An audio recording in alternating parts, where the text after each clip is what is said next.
नमस्कार, मैं अंजना और आप देख रहे हैं रॉयल मीडिया ग्रुप। आइए नजर डालते हैं आज की बड़ी खबर पर। इसरो को मिली बड़ी सफलता, चंद्रयान द्वितीय ने पहली बार दी सूरज के प्रभाव की जानकारी। चंद्रमा के दक्षिण ध्रुव पर उतरकर इतिहास रचने वाले चंद्रयान द्वितीय ने एक बार फिर नई जानकारी जुटाई है। सूर्य के चांद पर पड़ने वाले असर का चंद्रयान द्वितीय ने पता लगाया है। इसरो ने शनिवार यानी 18 अक्टूबर को इसकी जानकारी साझा की है। अंतरिक्ष एजेंसी ने कहा कि इस अवलोकन से चंद्रमा के ब्रह्ममंडल, चंद्रमा के अत्यंत विरल वायुमंडल और उसकी सतह पर अंतरिक्ष मौसम के प्रभाव को समझने में मदद मिलेगी। इसरो ने बताया कि भारत के महत्वाकांक्षी मिशन चंद्रयान द्वितीय के लूनर ऑर्बिटर ने अंतरिक्ष विज्ञान के क्षेत्र में एक बहुत बड़ी और पहली बार देखी गई घटना दर्ज की है।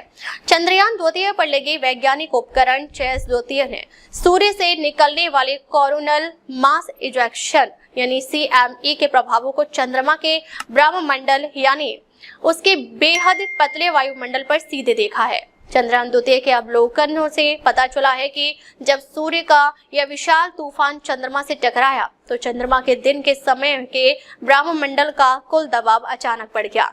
इसरो के मुताबिक चेस द्वितीय ने रिकॉर्ड किया कि वातावरण में परमाणुओं और अणुओं का घनत्व 10 गुना से भी अधिक बढ़ गया था। चंद्रयान द्वितीय पहला मिशन है जिसने इसे वास्तव में होते हुए देखा है।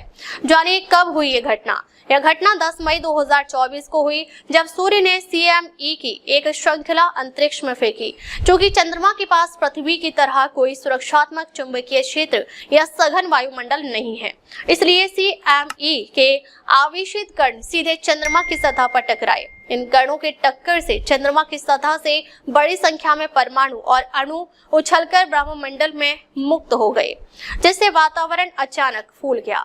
CME का क्या प्रभाव पड़ता है? चंद्रयान द्वितीय ने पहली बार वैज्ञानिक रूप से यह अवलोकन किया है कि सूर्य की कोरोनल मास इजेक्शन यानी CME यानी सूर्य से विशाल मात्रा में ऊर्जा और कणों का विस्फोट चंद्रमा के वातावरण को कैसे प्रभावित करता है। यह जानकारी भारतीय अंतरिक्ष अनुसंधान संगठन यानी इसरो ने दी।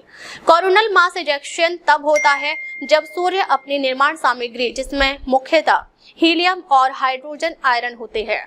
कोरोनल मास इजेक्शन तब होता है जब सूर्य अपनी निर्माण सामग्री, जिसमें मुख्यतः हीलियम और हाइड्रोजन आयन होते हैं, जिनका महत्वपूर्ण मात्रा में उत्सर्जन करता है।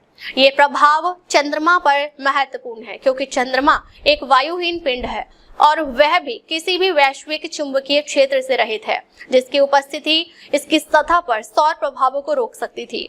इसरो ने कहा कि इस अवलोकन से चंद्रमा के अत्यंत पतले वायुमंडल यानी लूनर एक्सोस्फीयर की बेहतर समझ और अंतरिक्षीय मौसम के चंद्र सतह पर प्रभाव का अध्ययन संभव हो सकेगा। अब तक के लिए बस इतना ही। फिर मिलते हैं एक ऐसी ही बड़ी खबर के साथ। तब तक के लिए नमस्कार और देखते रहिए रॉयल मीडिया ग्रुप।